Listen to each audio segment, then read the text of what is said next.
essa tarde e também pela continuidade da noite, por tudo aquilo que o Senhor vai fazer.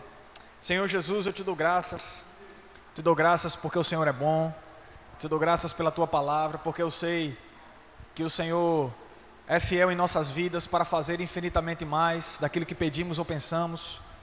Senhor Jesus, eu me coloco à tua disposição para ser um canal, um agente de bênção para essas pessoas. Eu quero te agradecer, Jesus, porque não é uma inspiração natural, mas eu vim ter com essas pessoas na inspiração do teu Espírito, não em palavras persuasivas de sabedoria humana, mas que a tua sabedoria flua nessa tarde, também à noite. Eu quero te agradecer, Pai, por essa oportunidade, porque eu sei o quão importante, o quão especial, o quão valoroso, o quão ainda melhor e maior estarmos aqui diante da tua presença para desfrutar de ensinamentos como esse. Queremos dizer que valorizamos esse momento, que para nós não existe nada mais importante do que estar aqui. Graças nós te damos em nome de Jesus. Amém. Amém? Pode sentar. Glória a Deus. Aleluia. Nós estamos falando sobre os pilares da visão, alguns pontos que temos a convicção no nosso coração de que é importante para uma vida cristã saudável. Então, para você que entende sobre o reino de Deus e quer entender ainda mais sobre o reino de Deus, a gente precisa se deter a esses pontos, se aprofundar mais, buscar mais a Deus no que diz respeito aos assuntos que a gente vai tratar aqui. Amém? A gente vai caminhar em alguns textos bíblicos, talvez não dê para me fazer a exposição bíblica que eu gostaria, né?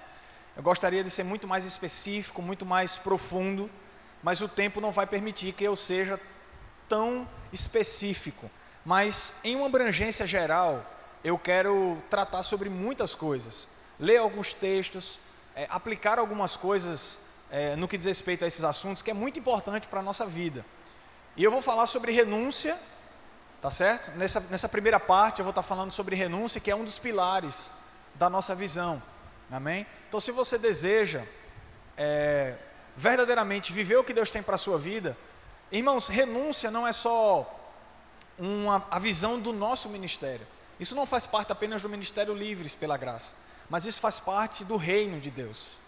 Renúncia é um estilo de vida do reino, não é apenas um dos pilares da nossa visão, mas renúncia faz parte do estilo de vida de Jesus, o estilo de vida que Jesus, ele viveu. Então a gente precisa analisar esses pontos e dizer assim, fazer essa pergunta para nós mesmos, né? Eu estou enquadrado nisso, verdadeiramente? Eu preciso crescer no conhecimento dessas coisas para que dia após dia eu possa estar enquadrado nisso. Não é uma coisa que se recebe apenas no novo nascimento, não é uma coisa que se faz, que se executa apenas ao levantar das suas mãos para confessar Jesus, porque tem muita gente que diz assim, não, eu já renunciei à minha vida lá fora, eu estou vivendo agora dentro da igreja, agora eu estou presente nos cultos, estou vivendo essa nova rotina da minha vida, e as pessoas acham que isso já é suficiente, né? Essa nova rotina, esse novo compromisso que você tem no domingo à noite, 18 horas, né?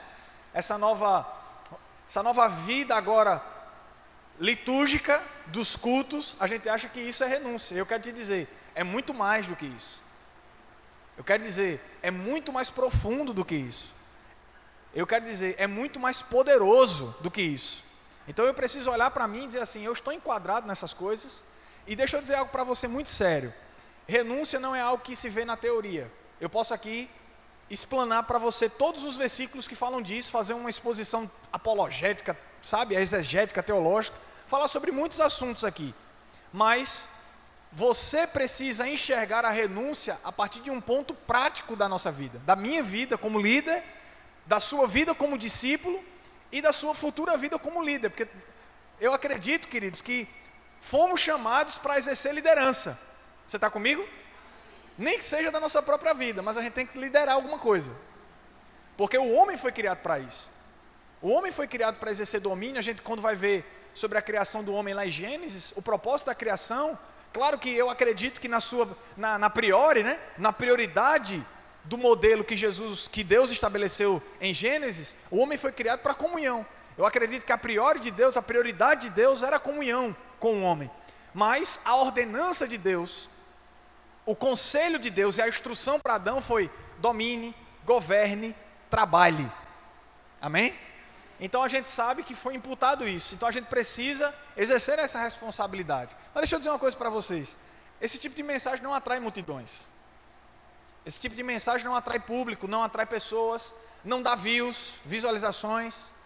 Esse tipo de mensagem não atrai os olhares das pessoas. Mas por quê? Porque a gente está vivendo, a gente não, muitas pessoas, eu acredito que nós estamos caminhando para viver coisas maiores e diferentes, amém? Mas eu vejo muitas pessoas nesse tempo vivendo um evangelho muito terreno.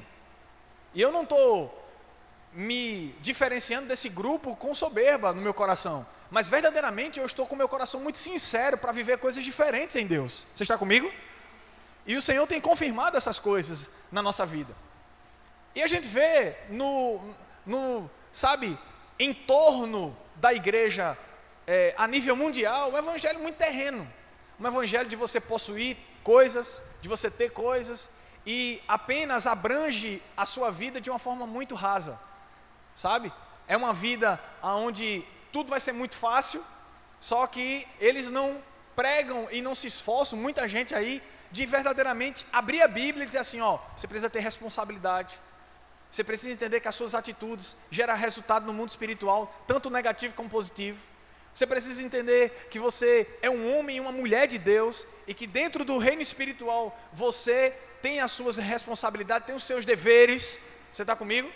Então ninguém quer saber dessas coisas. As pessoas querem saber de receber profecia, receber chave de carro, chave de casa, mas não se preocupam com a Bíblia, com o que a Bíblia diz. E o que é que a Bíblia diz?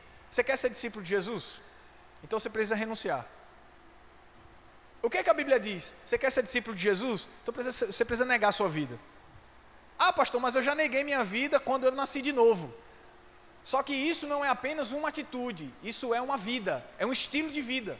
Ou seja, não é algo que eu faço em um culto, em uma célula, em uma reunião, mas é algo que eu faço diariamente.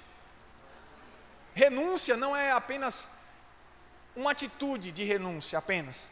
Não é apenas eu fiz uma vez, está tudo certo. Não, eu fiz dessa vez, está tudo certo, né? Não, eu vivo assim, vivemos dessa forma. Um discípulo de Cristo, ele precisa entender que ele vive dessa forma. Renúncia, irmãos, é uma linguagem do reino, é uma vivência diária. Você está comigo? Então a gente vai caminhar por aí, sabe? É uma mensagem que não atrai o público, porque ninguém quer ter responsabilidade, parece, hoje em dia. Ninguém quer matar a bola no peito e dizer assim, quem vai fazer o gol sou eu. Ninguém quer dizer assim, não, Deus me chamou, então é comigo que Ele pode contar nessa geração. Ah, Deus precisa de pessoas para anunciar, para ser referência, para ser homens e mulheres dignos de serem imitados. Eu vou me enquadrar nessa posição, eu quero ser esse homem, eu quero ser essa mulher de Deus. Ninguém quer isso, sabe? Então quando as pessoas olham para nós, isso precisa ser evidenciado de uma forma prática. Eu posso aqui expor muita coisa no que diz respeito à renúncia na Bíblia, mas isso só vai fazer sentido se você olhar para mim e dizer, verdadeiramente esse cara renuncia. Verdadeiramente esse cara vive para o reino de Deus. Você está comigo? Porque é impressionante uma coisa. Você abre o perfil, vamos botar as redes sociais de uma pessoa. Você abre o perfil dela, tem lá, cristã. Cristão, não é? Você abre o Facebook, o Instagram, as redes sociais da pessoa, o WhatsApp, enfim, qualquer coisa. Aí tem lá, cristão.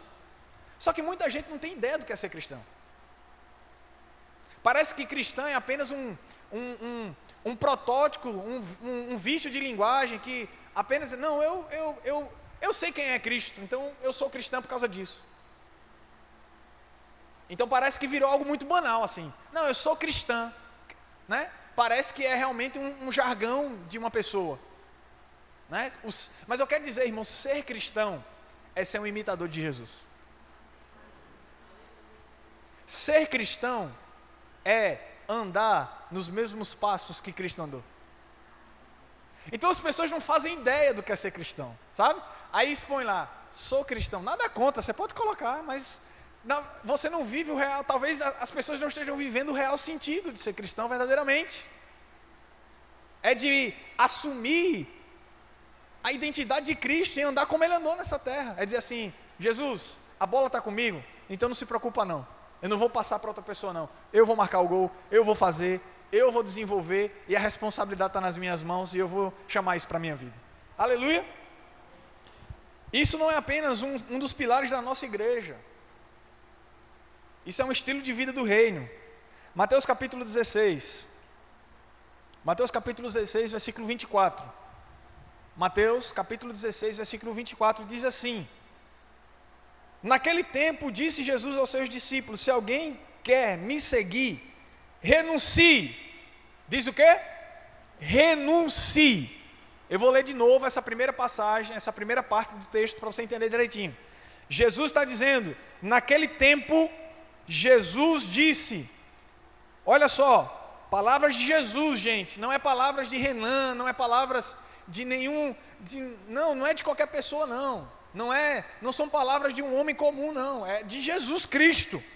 Se alguém quiser me seguir, Jesus falando acerca de alguém que vai acompanhá-lo, segui-lo, viver como ele, o que é que essa pessoa precisa fazer para segui-lo? Renuncie. Ou seja, renúncia não é uma opção, renúncia é um padrão para quem quer ser discípulo de Cristo.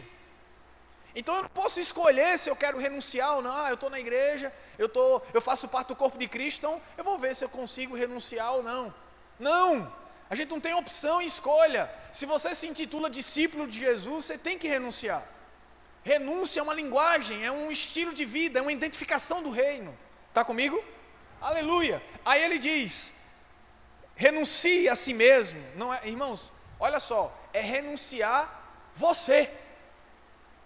Jesus está dizendo, você precisa renunciar a você mesmo, cara. Por que Jesus está dizendo isso? Que nós precisamos renunciar a nós mesmos.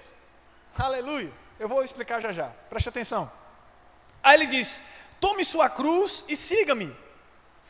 Pois quem quiser salvar a sua vida, vai perdê-la. E quem quiser a sua vida, e quem perder a sua vida por minha causa, por causa de mim, vai encontrá-la. Você está entendendo o que eu estou dizendo?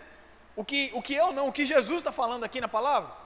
Ele está dizendo uma coisa muito interessante, ele diz, renuncia a si mesmo. Por quê? Porque você com a sua força, com as suas características próprias, com aquilo que vem de você, você não consegue servir a Deus. Porque não vem nada de bom do homem. A Bíblia diz que toda boa dádiva e todo dom perfeito vem de Jesus, vem do Pai das luzes, vem de Deus, vem do Pai.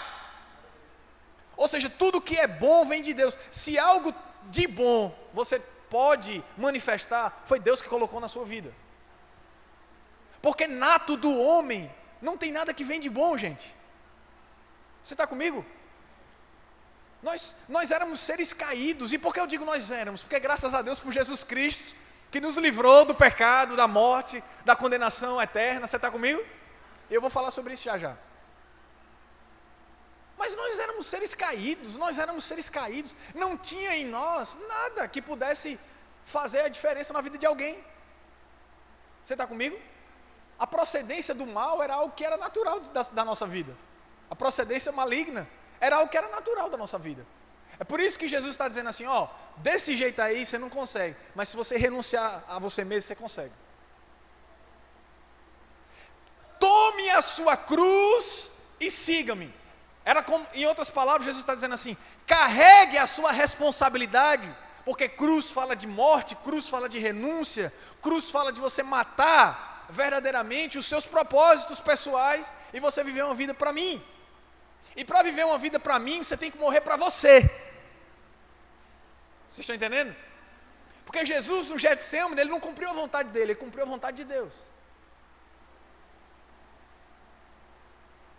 E quando a gente vai falar sobre isso, muitas vezes a gente trava, porque dizendo assim, eu vou renunciar a mim mesmo, mas eu sou muito bonzinho. Deixa eu dizer uma coisa para você, quantos aqui nasceram de novo? Recebeu Jesus como Senhor da sua vida? Glória a Deus, tem todo mundo aqui de casa, graças a Deus. Se alguém não nasceu de novo, então o primeiro passo é nascer de novo, que você se torna filho, participante do corpo de Cristo, para poder verdadeiramente seguir Jesus como um discípulo verdadeiro. Só que até para as pessoas que já nasceram de novo, vocês nasceram de novo, então vocês se enquadram nesse segundo grupo.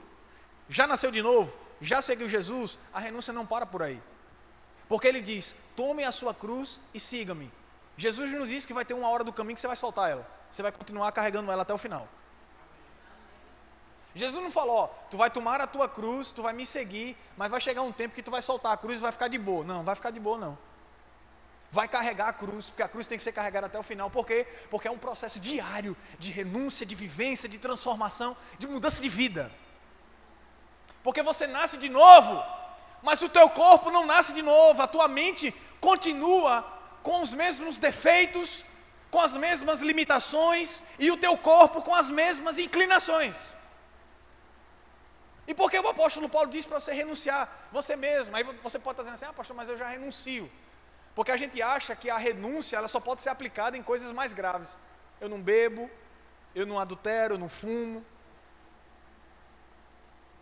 Você está comigo? Mas e o seu conforto? Mas e a sua incredulidade? Porque o apóstolo Paulo diz que tudo que é feito sem fé é pecado. Então talvez o nosso andar hoje, talvez tenha sido até um pecado.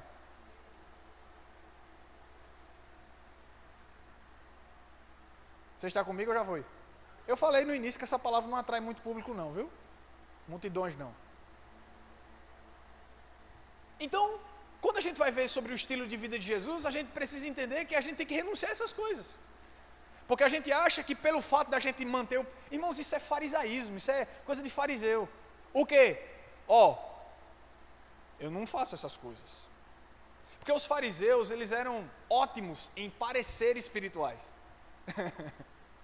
E o que é parecer espiritual? É você verdadeiramente mostrar para as pessoas um suposto estado de espiritualidade. Mas na verdade, quando essa pessoa te conhece verdadeiramente, ela começa a conviver com a tua falta de cristianismo. Então os fariseus andavam muito assim, eles pareciam que jejuavam, eles aparentavam que eram espirituais, eles aparentavam que fazia, só que eles passavam e não davam assistência ao samaritano. Ou seja, é uma aparência de espiritualidade, mas que não envolve prática de amor. Porque eles pegavam a mulher que foi pega em flagrante adultério e foram querer apedrejar ela diante de Jesus. Então entende uma coisa, eles entendiam muito bem de performance, mas não entendia de vida. Você está comigo ou não? Por isso que Jesus está falando de coisa prática da vida. Se teu irmão pede para você caminhar com ele 1 milha, vai com ele 2. Jesus está falando de coisa prática, você está comigo? Se teu irmão pede para você dar a capa, dá a ele também a túnica. Você está comigo? Jesus está falando de coisa prática da vida, de você olhar, não só apenas para esse mistério, mas você olhar para a revelação daquilo que nós estamos vivendo. Não, porque ser crente envolve... Irmão, deixa eu dizer uma coisa para você. O básico, você já passou. Você já passou do básico. Pastor, e qual é o básico? É confessar Jesus publicamente como Senhor e dar os primeiros passos na tua fé cristã. E por que eu digo que isso não é feito apenas por uma atitude? Porque você vai precisar renunciar e mostrar e viver e executar e, sabe, tornar isso padrão na sua vida diariamente. E todos os dias, e todos os dias, e todos os dias, e todos os dias, Jesus precisa ser evidenciado através da minha vida. E todos os dias, e todos os dias, Jesus precisa ser evidenciado através da minha vida. E todos os dias, e todos os dias, eu morro para a minha carne, eu morro para os meus desejos, eu morro para mim mesmo e vivo Jesus. E vivo Cristo. Eu não estou falando só de pecado. Eu estou falando de prática de vida diária. Eu estou falando de você, de prática de honra, de prática de vida. Do seu lado é mais importante do que você. Estou falando de prática de vida. Você está comigo? Amém. Aleluia! Nós estamos falando de você verdadeiramente olhar para as pessoas e considerar elas superiores a você. Sabe, é do mesmo sentimento que havia em Jesus, esse sentimento inundar o seu coração. E Jesus se sacrificava pelas pessoas, Jesus vivia, respirava para viver Deus, viver a missão do Pai. Você está comigo? Isso é glorioso, irmãos, isso é glorioso. Aleluia, aleluia, aleluia. E Ele deu condições para isso, porque hoje, graças a Deus, e ao amor de Cristo na cruz do Calvário, nós temos o Espírito Santo dentro de nós, o amor de Jesus derramado no nosso coração, e tudo aquilo que Jesus pede nos evangelhos, gente, Ele não está pedindo de uma forma equivocada e com falta de responsabilidade que você não consiga cumprir. Tudo aquilo que é pedido, é por isso que a Bíblia diz em 1 Coríntios capítulo 1, Paulo está dizendo assim, vocês são chamados para serem santos. Antes de ser chamado para ser pastor, antes de ser chamado para ser diácono, antes de ser chamado para ser do louvor, antes de ser chamado para qualquer ofício dentro da igreja, eu fui chamado para ser separado. Você está comigo? Então, o meu principal chamado, é por isso que o apóstolo Paulo diz, a igreja de Deus e aos chamados para serem santos e irrepreensíveis. Ou seja, eu não fui chamado, a prioridade do meu chamado é evidenciar Jesus, é viver Cristo nessa terra. Independente se eu sou pastor, diácono, missionário, o meu ofício ministerial está em segundo lugar. Eu preciso primeiro dizer assim, eu sou cristão, eu sou crente. Eu não deixei de mentir porque eu sou pastor, eu deixei de mentir porque eu amo a Jesus e eu sou um discípulo de Jesus. Isso não tem a ver com o meu pastoreio, não tem a ver com o meu chamado, isso tem a ver com o meu caráter, com o meu estilo de vida de renúncia. Você está comigo? O meu ofício ministerial não pode ser a condição para me fazer ou não a vontade de Deus. Tem muita gente que diz assim, não, eu não peco porque eu exerço cargo na igreja, então eu não posso. As pessoas não podem me ver assim, não, o sentimento não é esse. O sentimento real da renúncia é dizer assim, eu não posso, porque eu vou desagradar o meu Deus. Eu não posso, porque Ele vê todas as coisas, Ele sabe de todas as coisas. Ah, mas o pastor não está vendo, mas Ele está me vendo. Ou seja, o verdadeiro desejo e sentimento que invade a nossa vida no que diz respeito à renúncia é o amor por Jesus. Você está comigo? Amém. Se o amor por Jesus não inundar o seu coração, você não consegue renunciar. Por quê? Porque o ser humano ele tem a tendência de pensar nele mesmo antes de pensar em outra pessoa. O sentimento narcisista, né? Sempre sou eu em primeiro lugar.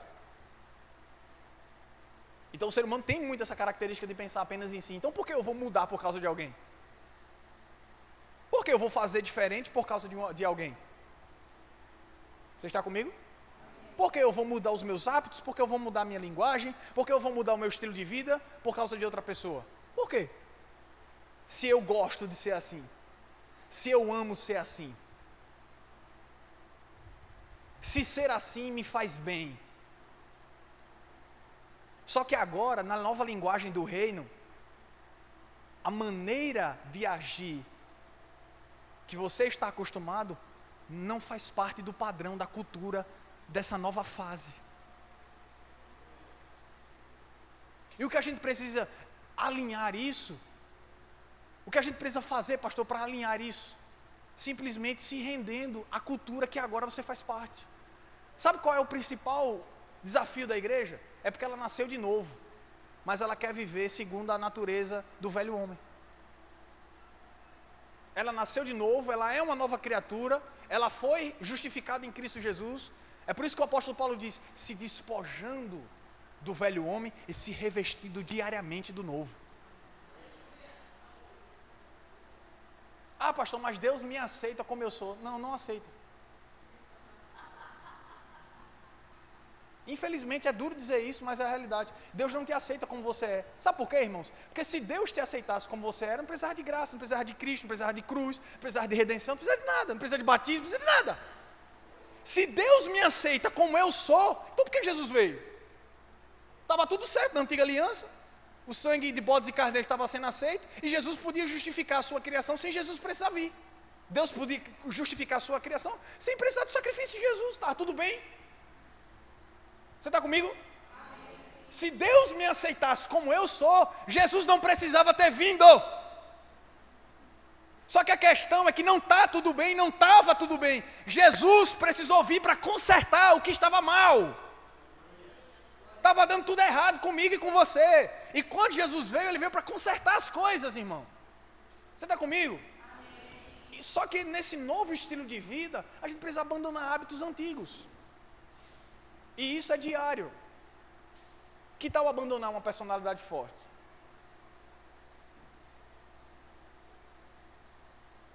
Que tal ser livre da inveja?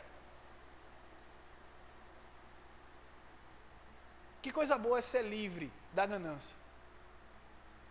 Que coisa boa é ser livre das críticas. Que coisa boa é ser livre de uma vida de incredulidade. Que coisa boa é ser livre da murmuração. Você sabia que isso é pecado? Reclamar demais. Porque o pecado não é a reclamação, é a incredulidade que está por trás. Então, quando a gente fala de renúncia, não associa apenas a o que a gente chama de pecados mais graves, né? Aí você pode estar dizendo, não, pastor, mas essas coisas não existem, não, um pecado mais grave do que outro. Eu te provo na Bíblia que existe. Porque tem gente que diz assim, não existe esse negócio de pecadinho, pecadão, tudo é pecado. Não, irmãos, a Bíblia diz que existe pecado para a morte, existe pecado que não é para a morte, existe a blasfêmia contra o Espírito Santo, que é um pecado que não tem perdão. Então tem pecados que é mais grave do que outro. Então, pessoas que dizem assim, não existe pecado em pecado, então não leu a Bíblia, porque precisa ler a Bíblia para entender que tem pecados que são mais graves do que outros, sim. Está comigo? A gente vê biblicamente que tem. Jesus está dizendo, se pecar contra o Filho, tem perdão. Se pecar contra qualquer pessoa, tem perdão. Mas se pecar contra Ele, o Espírito, não tem. Então a gente sabe que esse aí é para a morte eterna. Está comigo? Glória a Deus. Renúncia é o estilo de vida do reino, cara. Pastor, mas não é um seminário da visão. Irmãos, isso não é a visão. Aquilo que Deus colocou, eu sei que é uma porção do Evangelho. Mas preste atenção numa coisa. A visão que Deus colocou na nossa vida não é uma visão inventada, tirada da nossa cabeça. Isso é o estilo de vida do reino. É o reino de Deus. É o que Jesus disse assim, viva dessa forma.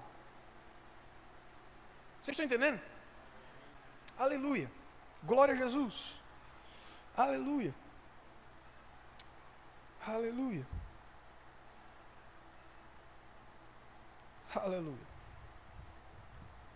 Mateus capítulo 10, versículo 32 diz assim: quem ama mais o pai ou a mãe mais do que a mim não é digno de mim. E quem ama o filho ou a filha mais do que a mim não é digno de mim. Preste atenção numa coisa. Tá? Você pode estar achando esse texto muito forte, dizendo assim, meu Deus, talvez eu não esteja nesse patamar de nível de renúncia e de compreensão do amor por Jesus. E talvez, quando eu olho para um texto como esse, para mim seja inalcançável. Eu quero dar o exemplo para mim, da minha vida, tá certo? Porque eu estou ministrando aqui, eu preciso dar o exemplo da minha vida. Meu filho nasceu e é um amor que eu nunca senti na minha vida por nenhuma outra pessoa, tirando por Jesus. Mas eu nunca senti um amor tão forte e tão profundo como eu nunca senti por ninguém na minha vida. Eu estou falando desse tipo de amor em relação à minha paternidade. Você está comigo? É um amor. E a Bíblia, quando ela vai fazer menção ao amor de mãe, que é diferente, a Bíblia vai até exemplificar sobre, dar um exemplo e fazer uma analogia acerca do amor de Deus. Porque a Bíblia fala no Antigo Testamento, no profeta Isaías, eu acredito que é Isaías que fala sobre isso, diz assim, ainda que uma mãe se esqueça do seu filho, todavia, eu jamais me esquecerei, falando acerca de Deus, que Deus não se esquece da gente. Você está comigo? E ele diz, ainda que uma mãe, ou seja, ele compara o amor de Deus ao amor de mãe. É como se o profeta estivesse dizendo assim, uma mãe não se esquece, imagine Deus. Você está comigo? Então assim, ainda que uma mãe se esqueça, que é uma coisa praticamente impossível, devido ao amor que uma mãe sente pelo filho, eu estou falando de mãe de verdade, tá? Não estou falando de mãe irresponsável, não, estou falando de uma mãe verdadeiramente.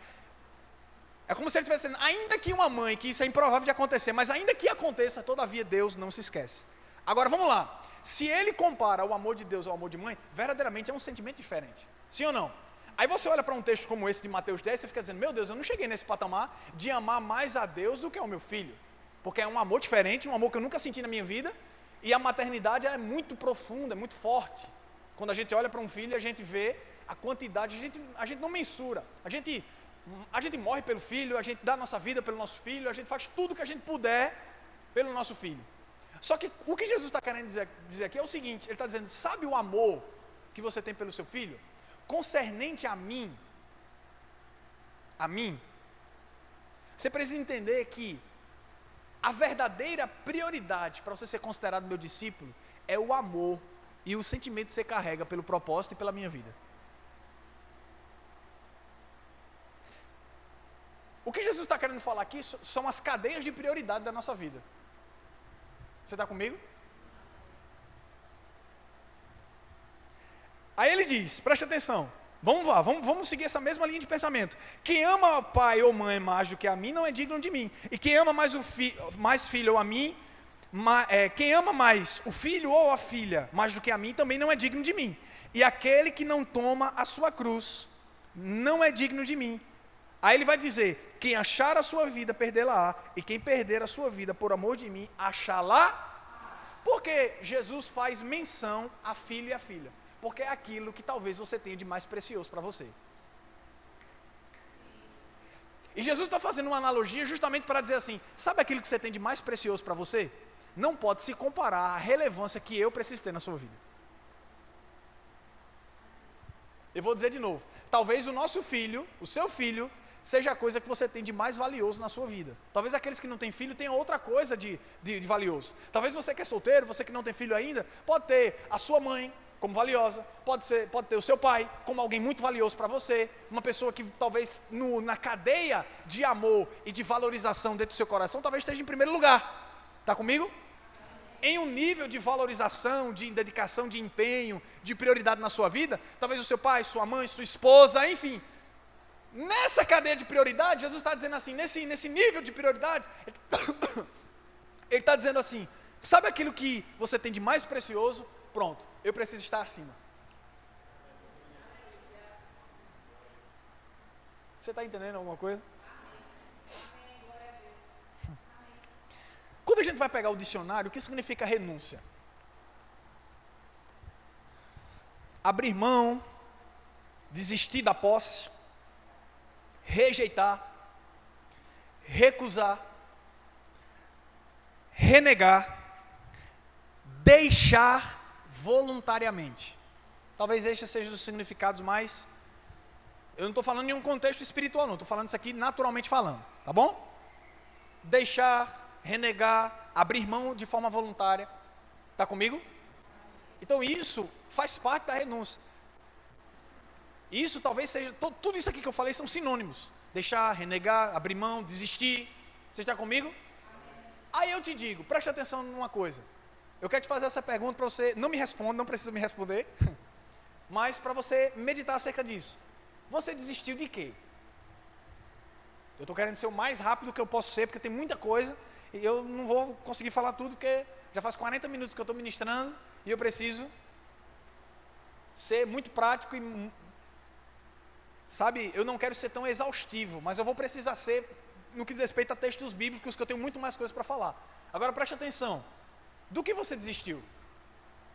Sabe do que eu desisti? Eu desisti de mim mesmo.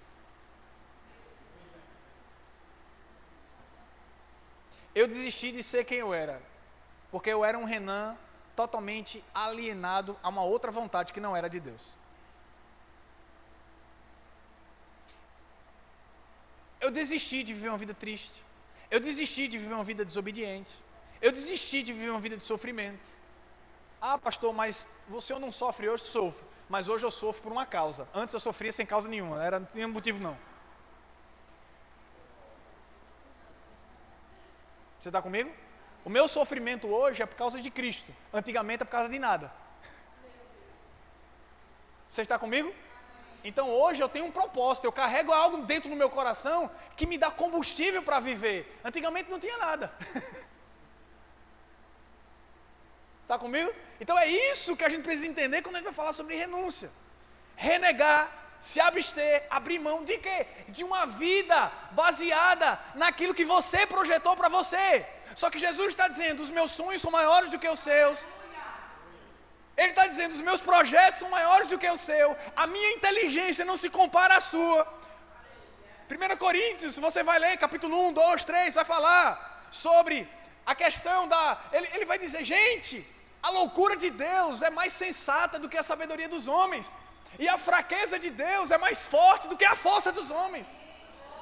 Ele vai dizer, não importa o quanto você se esforce para ser bom o suficiente, Deus sempre vai ser muito mais inteligente, maior, mais soberano e muito, mais forte do que nós, irmãos. Não importa o quanto você se esforce para ser inteligente, o nível de capacidade intelectual de Deus está acima do seu. Deus é Deus. Ai, pastor, o que você quer dizer com isso? É que por mais que você se esforce para entender os propósitos de Deus, sempre do seu jeito vai ser mais... Deixa eu projetar essa frase de uma forma melhor. Por mais que você seja muito inteligente, você saiba resolver muito bem os seus problemas, Deus sempre vai ter uma solução melhor. Vou dizer de novo, para ficar melhor, mas ficar gravado na sua mente. Por mais que você saiba muito bem resolver os seus problemas, que você seja muito inteligente, Deus sempre vai ter uma solução melhor.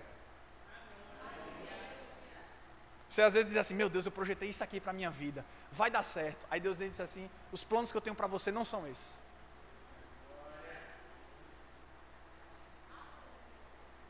Aí o que é que você tem que fazer? Você tem que renunciar ao que você projetou para ser. Jesus falou com Jeremias e disse assim, eu te constituí profeta às nações.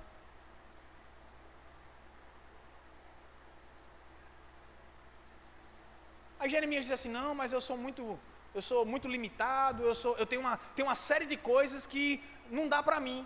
Aí Deus vai dizer assim, aonde eu te mandar irás.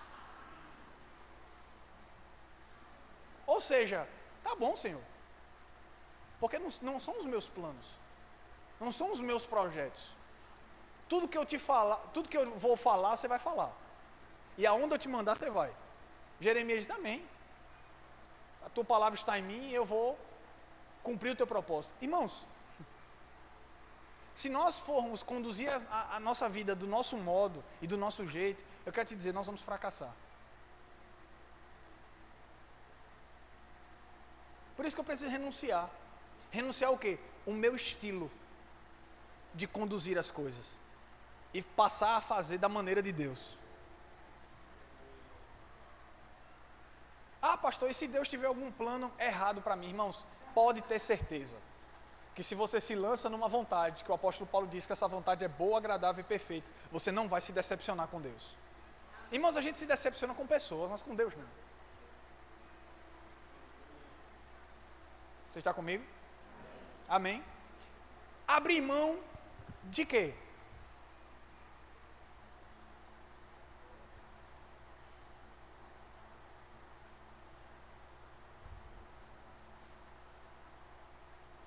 Abre mão de quê? 1 João capítulo 2, versículo 15 diz, não ameis o mundo, nem o que há no mundo. Se alguém ama o mundo, o amor do Pai não está nele. Preste atenção numa coisa que é interessante. 1 João capítulo 2, versículo 15 diz, não ameis o mundo. Esse mundo está falando de pessoas? Não. Está falando de sistema. Está falando de modelo. Está falando de padrão. Esse ecossistema do mundo. Ele diz, não ameis o mundo, nem o que há no mundo. Porque aqueles que se constituem amigo de Deus, eles são inimigos, irmãos, do mundo. Se alguém ama o mundo, o amor do Pai não está nele. Porque quando você entende aquilo que você carrega, você não pode ser mais atraído por essas coisas. Eu faço uma analogia bem bacana. Vamos supor que você está andando no centro da cidade, seja qual for a cidade. E você dá de cara com uma loja de salgados. e você sente o cheiro da fritura da coxinha. E se você está, como diz o nordestino, com a barriga colada nas costas, cheio de fome, a barriga totalmente vazia, você vai se sentir atraído por aquele cheiro. Sim ou não? Porque afinal de contas você está vazio. E se você tiver liso, então, complica mais ainda, irmão. Porque você está se sentindo atraído e você está sem possibilidade de poder suprir aquela necessidade. Não é? Mas vamos supor que antes de você ir para o centro da cidade, você se alimentou e você comeu aquela feijoada. Comeu, se esbaldou, ficou cheio, aquela coisa maravilhosa. E aí você sai para o centro para resolver algumas coisas e você dá de cara com essa mesma loja. Irmãos, quando você está cheio demais, o cheiro da fritura te causa enjoo. Você não suporta sentir aquilo. Mas por quê? Porque você está tão saciado que aquilo não te atrai. Aquilo não toca você, aquilo não gera nenhuma inclinação para você nem parar na frente. Você quer passar logo para poder parar de sentir aquilo. Pastor, essa analogia faz referência ao quê? Quando você está vazio da palavra, as coisas do mundo assediam você e você se sente atraído, porque você está vazio. Se nós estamos vazios de relacionamento, vazios do Senhor, vivendo a nossa própria vida, sabe? Sendo inclinado a esse sistema do mundo e vivendo nele, nós vamos estar, irmãos, vivendo essa prática aqui, diária que todo mundo está vivendo. Mas se nós estamos cheios da palavra, irmãos, nós não conseguimos ser assediados por isso. Porque quanto mais cheio da palavra, mais distante do pecado. Quanto mais cheio da palavra, mais o pecado não tem força sobre a sua vida. Quanto mais cheio da palavra, mais as tentações não conseguem te atrair, não conseguem te levar. Você está comigo? Por quê? Porque você está tão cheio de Deus que essas coisas passam direto e você não dá nem ouvido, não dá nem bola para elas. Isso é renúncia. Deixa eu dizer uma coisa para você, renúncia está mais ligado a fazer do que a não fazer. Porque eu dei o significado aqui de renúncia, que é o quê? Desistir, não fazer. Vamos lá, gente, preste atenção que isso é muito importante, essa parte agora. Eu li aqui o significado de renúncia e está dizendo aqui que renúncia está ligado a desistir, não fazer, renegar, é ou não? E se eu disser para você que renúncia está mais ligado a fazer do que não fazer?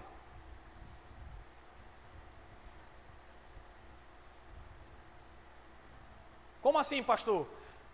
Eu vou renegar, desistir, não fazer, não me envolver com a vida que eu tinha. Mas se eu ficar parado e não me envolver de forma contrária à vida que eu vivia, para Deus ainda não é renúncia.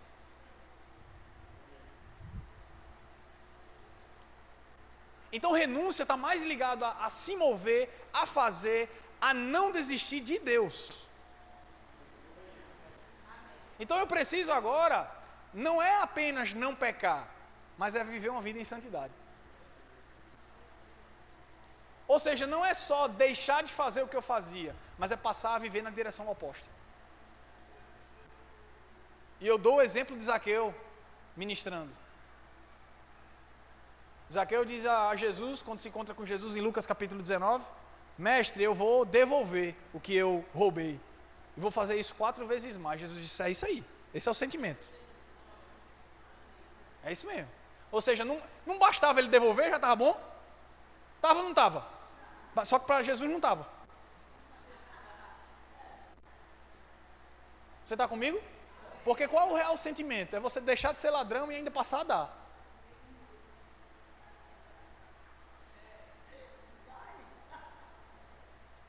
Ou seja, o que é que nós precisamos fazer nesses dias? Eu gastava tanta energia com um pecado. Rapaz, no pecado eu fazia, no pecado, na vida que eu tinha eu dançava, na vida que eu tinha eu me movia. Só que agora eu reneguei isso. Aí vivo parado dentro da igreja. Isso não é renúncia não, gente. Eu deixei de fazer, então passa a fazer aqui. Isso é renúncia.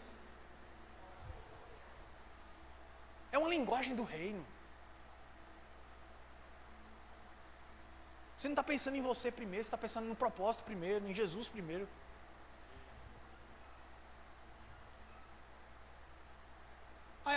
Aí quando a gente olha para o nosso pastor, você vê que o cara respira isso. Eu não estou falando isso porque eu sou filho, não. Eu estou falando isso porque eu convivo e sei. E para quem convive é até mais difícil falar. Porque está ali vivendo. E eu te digo que você medo de errar, meu irmão. Sem nenhum bloqueio no meu coração, sem nenhum peso. É o homem mais parecido com Jesus que eu conheço. E por que eu estou falando isso? Porque eu vivo, eu convivo e sei do coração que ele tem, por amor ao reino. E se nós não nos deixarmos levar por uma vida de sermos parecidos com Jesus, a gente está parecido com outra coisa, gente. É porque se tivesse meio termo seria ótimo, só que não tem. Seria maravilhoso se tivesse meio termo, só que não tem, as pessoas precisam entender isso. Se eu não sou parecido com Jesus, então eu sou parecido com o mundo. Você está comigo? Amém. Essa mensagem é uma mensagem desprezada, porque ninguém quer saber dessas coisas. Né? Vamos jogar uma parede preta aqui, vamos jogar um telãozão de LED, fumaça, apaga a luz na hora do louvor, vamos todo mundo dançar aqui. Aí sai da igreja com os mesmos pecados, com as mesmas manias, com o mesmo estilo de vida, com a mesma maneira de viver. Não, irmãos, acenda a luz, deixa tudo assim. Não, vamos mudar. Eu não estou falando isso por conta do estilo da igreja. Eu amo parede preta, telão de LED, vamos colocar aqui. Mas a questão é que você não pode entrar e sair da igreja e viver uma vida vazia. A questão é que você não pode cultuar aqui e na segunda-feira, que é seu verdadeiro culto, você fazer feio. A gente cultua muito bonito aqui no culto de domingo, mas o culto da segunda-feira precisa ser superior. Porque o culto da segunda-feira envolve você ser obediente. O culto da segunda-feira envolve você fazer o que a Bíblia diz. Eu estou falando de prática diária de vida. Você está comigo? Jesus não veio ensinar o hebraico, não. Jesus veio ensinar a vida. Porque tem muita gente que diz assim, e eu amo estudar a palavra, eu sou um grande estudioso da Bíblia. Agora preste atenção numa coisa, tem gente que diz assim, não, parece que Jesus falava assim, olhe, porque no hebraico, lá na antiga aliança, dizia dessa forma. Não, porque era assim. No texto original não tinha isso. Quando a gente vai pegar os pergaminhos, o profeta falava desse jeito. Não, Jesus não falava isso não. Jesus dava um exemplo assim, está vendo essa figueira aqui? Pronto, o reino de Deus é semelhante a isso aqui. Jesus pegava a analogia e disse assim, pronto, está vendo um homem que saiu para semear? Pronto, é esse o reino funciona dessa forma. 2 homens saíram a semear, fez isso. Jesus era muito prático, porque Jesus, ele apontava para aquilo que estava na vida das pessoas. Jesus estava dando lições de vida. Você não pode adulterar, você não pode roubar, você não pode matar. Tudo isso faz parte da estrutura de vida da gente. Mateus capítulo 5, Jesus está dizendo assim, se você olhar para uma mulher e no seu coração você desejar, você já adulterou, cara. Porque hoje não se trata mais de uma execução. Não é mais uma atitude, é uma intenção do coração, cara. Jesus estava dizendo, gente, Jesus estava moldando o caráter das pessoas, assim, ó. Eu estou aqui falando de prática de vida. De prática, de viver Jesus. Você está comigo? Jesus, ele veio para tirar as pessoas de uma zona confortável. Pastor, eu estou muito confortável nessa vida. Talvez você não esteja vivendo o Evangelho. Foi muito pesado, foi?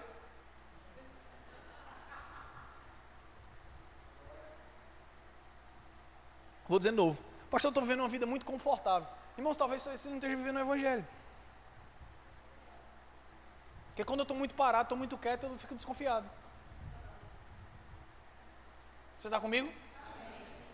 Quando não tem nada para me enfrentar, eu fico desconfiado. Quando não tem nenhum desafiozinho assim no meio do caminho. Por quê? Porque eu gosto dessas coisas. Porque eu gosto de glorificar a Deus na minha vida.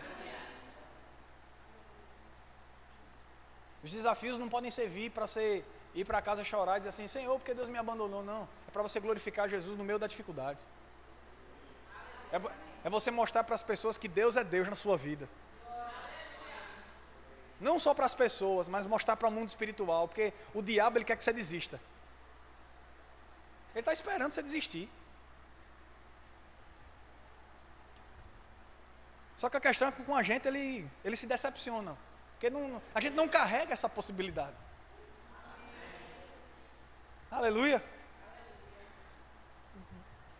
Estou monitorando aqui o horário, já já eu vou terminar para ir para o intervalo. Mas caminhe comigo mais um pouco aqui. Aleluia.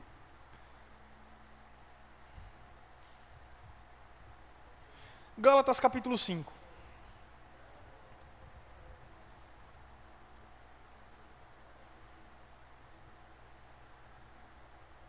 Eu vou encerrar com essa parte, tá bom? Gálatas capítulo 5 diz assim: sabemos que... Peraí.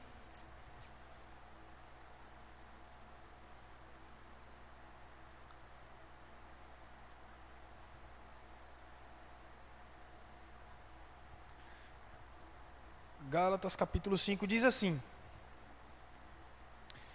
Aleluia.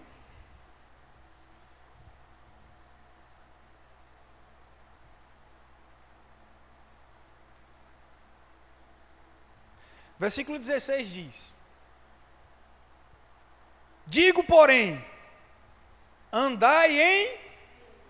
Preste atenção. Essa conjugação verbal, andai em espírito, quando Jesus diz assim, guardai os meus mandamentos, né? Quando há uma conjugação, e você me corrija se eu estiver errado na conjugação verbal, mas quando existe algo assim, não é para ser feito, dá a ideia de não ser feito apenas uma vez, mas de uma vida assim. É por isso que em Filipenses capítulo 2, versículo 5 diz, tende em vós. A conjugação está para que você tenha sempre esse sentimento. Ou seja, é ter hoje, ter amanhã, ter sempre. Ele não está dizendo que é uma situação que você vai precisar viver uma vez, você não vai viver nunca mais. Não. Ele diz, tende em vós o mesmo sentimento que houve em Cristo. Ou seja, você vai ter a vida inteira esse sentimento. Você precisa ter. Quando está escrito, o apóstolo Paulo usando essa terminologia para dizer assim, essa conjugação diz assim, guardai, ele está dizendo assim, você nunca vai deixar de viver isso aqui. Você precisa viver isso aqui. Diariamente, a todo momento na sua vida. Aí ele diz assim, andai no Espírito. Ele não está dizendo para você andar um momento e outro você vai andar, não. Ele diz andai, sempre. Anda sempre. Em Espírito. E não cumprireis as concupiscências da carne. Porque a carne cobiça contra o Espírito contra a carne, e estes se opõem, para que não façais o que quereis. Mas sois guiados pelo Espírito. E não estás debaixo da lei. Você está comigo? Amém. Depois vai falar sobre os frutos do Espírito, os frutos da carne, mas eu não vou falar sobre isso, não é mensagem para esse dia. Depois, se você quiser marcar um seminário para falar só sobre os frutos do Espírito, a gente fala da carne. Amém? Mas eu quero me deter numa coisinha, numa palavra-chave que o apóstolo Paulo fala assim. Ele diz, ande no Espírito, para você não satisfazer as concupiscências da carne. O que é concupiscência? Desejo desenfreado. As paixões da carne. Essa palavra concupiscência podia ser muito bem trocada por paixões. Ande no Espírito e você não vai satisfazer as paixões da carne, as concupiscências da carne. O apóstolo Paulo fala em 2 Timóteo capítulo 2, versículo 22, para a gente fugir das imoralidades sexuais, fugir, né? Foge dos teus impulsos, né? Das tuas paixões. Ele vai falar isso. Foge, ou seja, talvez essa mesma terminologia também foi usada por Paulo aqui em Gálatas. Ele diz, ande no Espírito, para você não satisfazer as concupiscências da carne, os desejos da carne. Ou seja, qual é o antídoto para que você viva uma vida em santidade? Qual é o contraponto do pecado? É você viver uma vida no Espírito. E o que é andar no Espírito? Ah, pastor, é andar, vou passar o dia todo rodopiando e falando em línguas, orando em línguas. É maravilhoso orar em línguas e se mover na presença de Deus. Mas não é isso que Paulo está falando aqui.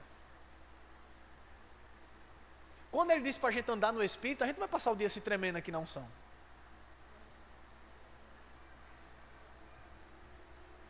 Você está comigo ou não? Quando o apóstolo diz para a gente andar no Espírito, ele está dizendo assim: viva uma vida obediente às instruções do Espírito. Faz aquilo que o Espírito manda fazer. Se inclina às obras do Espírito. Porque isso vai fazer com que você tenha sucesso. Ah, pastor, mas tudo isso eu já sei. Eu já sei que o pecado é uma coisa que se opõe no que diz respeito a Deus, a vida de Deus. O pecado é uma coisa que entristece o Espírito Santo. Irmãos, se fosse só o pecado, estava bom. Mas e o embaraço? E aquilo que muitas vezes parece que não causa dano à vida espiritual e está causando? E aquele pensamento errado que muitas vezes a gente acha que é de Deus e não é? E aquela decisão que a gente toma achando que está sendo espiritual e a gente está fazendo o contrário? Irmãos, deixa eu dizer uma coisa para você. Ser espiritual não é só deixar de ouvir o diabo, não, é ouvir o Senhor. Porque muita gente diz assim: eita, eu fui livre da ansiedade, sabe, do medo, eu não estou mais dando ouvido ao que o diabo quer, mas não ouve o Senhor. Ela deixa de ouvir o diabo, só que ela fica sem ouvir ninguém agora. Como é que vai viver uma vida no Espírito? É por isso que a renúncia está mais ligada a fazer do que a não fazer. E a fazer o quê? Fazer aquilo que o Senhor está sinalizando para esses dias. Você está comigo? Aleluia. Filipenses capítulo 2, vamos lá? Vamos falar do nosso Mestre Jesus um pouquinho? Aleluia. Filipenses capítulo 2.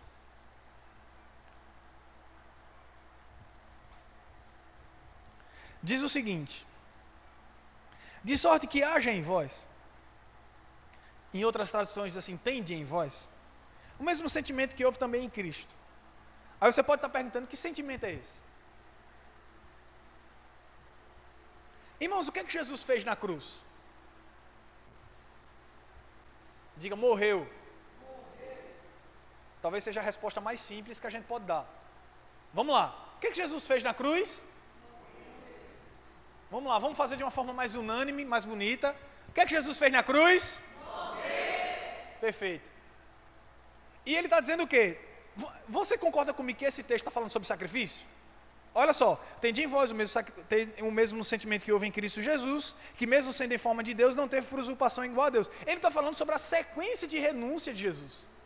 Qual foi a primeira renúncia de Jesus? Deixar de ser Deus, passar a ser homem.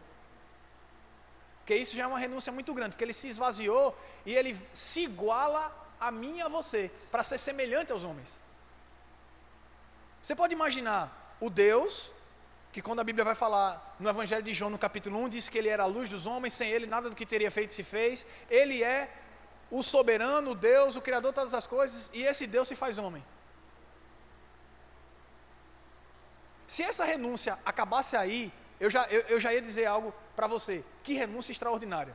Porque um Deus soberano, imutável, sabe, atemporal, cheio de autoridade, de domínio e Senhor de todas as coisas, se fazer homem. E a Bíblia diz que ele se esvazia da forma de Deus, e ele não tem isso como algo que se possa vangloriar. Ele era homem. A Bíblia vai chamar ele de filho do homem. Você está comigo? Ele se esvaziou de si mesmo, tornando a forma de servo, que vai confirmar aquilo que eu falei agora, semelhante aos homens. Você está comigo? Amém. Aleluia. Por isso Deus o exaltou soberanamente, ele deu um nome que está acima de todo nome, para que o nome de Jesus se dobre todos os joelhos, aos que estão na terra, no céu, na terra e debaixo da terra, e toda língua confesse que Jesus é Senhor, para a glória de Deus Pai. Preste atenção. Agora, o que é que Jesus fez? E o que é que ele diz? Tende em vós o mesmo sentimento. É como se o apóstolo Paulo, inspirado por Jesus, porque aquilo que ele recebeu, ele mesmo disse que não recebeu de homem nenhum, recebeu do próprio Jesus. Então eu posso olhar para essas escrituras e posso dizer que Paulo foi inspirado pelo próprio Cristo para falar isso aqui. Porque o que ele recebeu, ele mesmo diz em uma das suas cartas que não recebeu nem dos outros apóstolos, recebeu direto de Jesus. Então Paulo está inspirado pelo próprio Jesus, dizendo assim: tende em vós o mesmo sentimento que estava nele. Por que você precisa ter esse sentimento? Cara, você está disposto a ser um discípulo de Jesus? Porque o que é ser discípulo? É possuir as mesmas características que o seu mestre. Ser discípulo é estar disposto a viver aquilo que seu mestre vive, a falar a mesma linguagem que ele, a andar nos mesmos passos dele. Você está comigo? A ter o mesmo caráter que ele. Ser um discípulo de Jesus é você querer ser como ele foi. É você ter o coração dele, é você querer falar como ele falava. É por isso que o apóstolo Paulo, chamando a responsabilidade para ele diz: gente, sede meus imitadores, assim como eu sou de Cristo.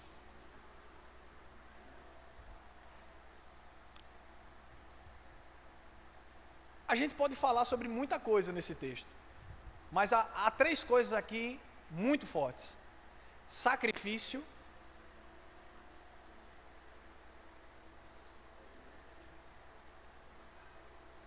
preste atenção na trilogia perfeita. Na trilogia perfeita.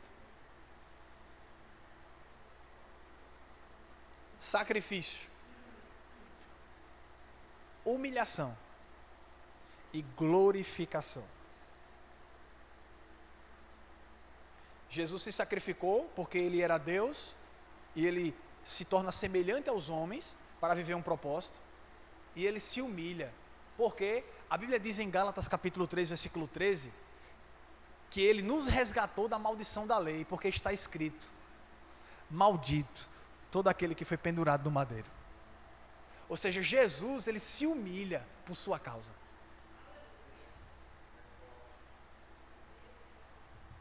Você pode imaginar o soberano que se esvazia da sua forma de Deus, veio ser semelhante aos homens, e há uma humilhação, porque ele vai para a cruz para ser cuspido, para ser chicoteado, para ser humilhado. Você está comigo? Ele redime a raça humana, justifica a raça humana, e depois vem a glorificação. Só que qual é a questão? É que os homens, eles querem ser honrados, querem ser glorificados, sem se sacrificar e sem serem humilhados.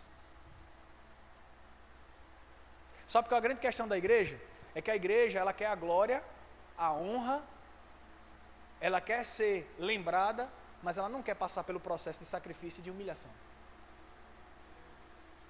Aí eu te digo, gente, por que você quer abortar os processos? Nem o seu mestre pulou etapas.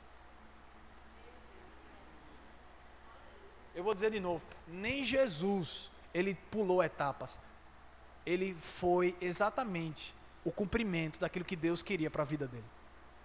Ele cumpriu tudo. Ele se sacrificou, ele foi humilhado e ele foi glorificado.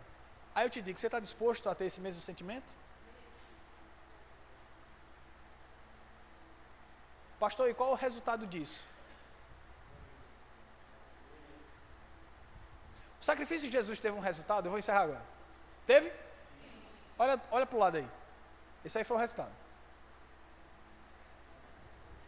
Você só está aqui hoje porque você foi livre do inferno. E você só foi livre do inferno porque Jesus morreu e disse: está consumado na cruz. Agora preste atenção, preste atenção. A tua renúncia pode livrar outros de viver a condenação eterna. Ah, pastor, mas quem salva é Jesus. Sim, Jesus salva Jesus, mas ele usa você para levar o evangelho para essas pessoas. Como é que as pessoas vão ser salvas? Jesus salva, sim ou não? Somos salvos pela graça, mediante a fé. A gente sabe da questão da ordem de salvação, o que os teólogos chamam de ordem dos salutos, né? A ordem de salvação. Somos salvos pela graça, mediante a fé. Isso não vem de nós, é dom de Deus. Só que como as pessoas vão ser salvas se não há uma pregação? Como ouvirão se não há quem pregue? Você está comigo? Então, para alguém ser salvo, Jesus precisa ser pregado.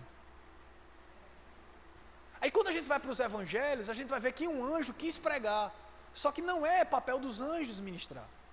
Pedro teve que ir na casa de Cornélio para poder ministrar para Cornélio, impor as mãos sobre Cornélio, e Cornélio se encheu do Espírito Santo e nasceu de novo. Ou seja, Deus vai usar você para salvar outras pessoas. Você está comigo? Ah, pastor, será que esse sacrifício vai gerar algum resultado? Irmãos, já está gerando. Jesus foi o estopim, o pontapé inicial, a grande vitória da cruz foi ele. E ele disse assim: gente, do mesmo jeito que eu fiz, eu morri pelas pessoas, eu me doei pelas pessoas. Ei, se doa também, faz do mesmo jeito. Que esse sentimento invada a sua vida. Aí você pode dizer assim: pastor, mas Jesus ele foi o sacrifício perfeito, foi a redenção da humanidade. Irmãos, eu não estou dizendo que o teu sacrifício vai ser semelhante ao dele, não. Preste atenção, crente. Por mais esforço que você faça, você nunca vai se equiparar ao sacrifício eterno, perfeito, substitutivo, glorioso de Jesus. Ele foi o redentor da raça humana, ele foi o justificador. Nada que a gente vai fazer aqui vai se equiparar àquilo que ele fez. Eu não estou falando de obras para a gente querer ser como Jesus. Agora preste atenção. Se ele disse para a gente ter o mesmo sentimento que ele, e ele morreu, isso indica que o mesmo processo de humilhação eu preciso viver também.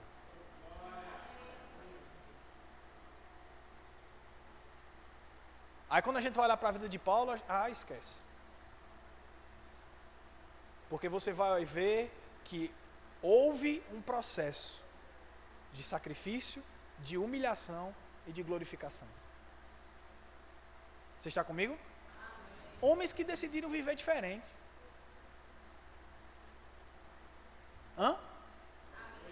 Homens que decidiram viver diferente. E qual foi o resultado disso? Vidas. Por causa de um homem, irmãos, toda uma região foi salva.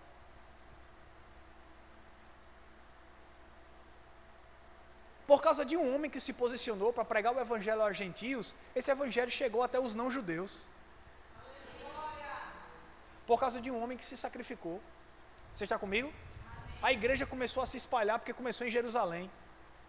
Só que Jerusalém começou a ficar muito apertada, a perseguição muito forte dentro de Jerusalém, eles tiveram que se espalhar. Quando a igreja se espalha, que começa a ser pregado o evangelho aos gentios, Deus usa um homem. Você está comigo? Deus usa o apóstolo Paulo, e ele começa a fazer as suas viagens missionárias, irmãos, e quantas pessoas não foram salvas? Até preso o homem salvava gente. Porque quando ele está lá em Atos capítulo 16, a conversão do carcereiro, o carcereiro foi salvo, e não só ele, toda a sua família. E Paulo estava o quê? Preso. Irmãos, até na sua desgraça, o cara está salvando gente.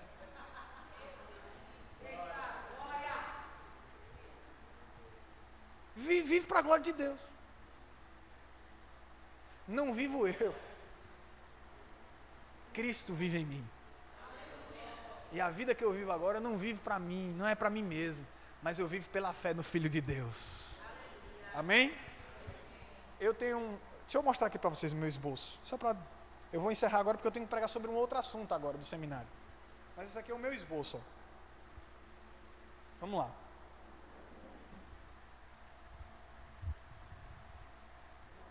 Eu só preguei essa primeira parte.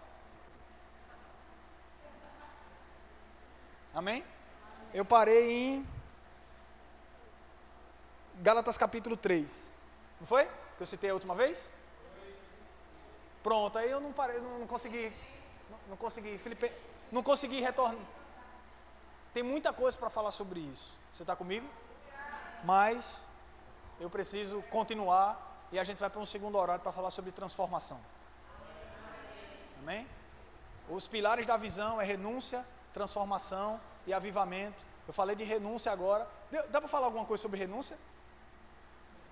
Será que se eu soltar o microfone a alguém aqui, vai dar para falar alguma coisa sobre renúncia? Vai ou não vai? Ficou claro? Foi muito forte, né, esse primeiro momento. Vamos para o segundo? Eu vou falar sobre transformação. Quantos querem viver uma vida transformada? Quantos querem viver o avivamento? Avivamento é só amanhã, hoje o caldo é grosso mesmo. Amém? O fogo é amanhã, hoje a gente vai... Glória a Deus. Vá para o intervalo, vai tomar uma água. Eu fiz uma apelação ontem para o café. Tem café aí?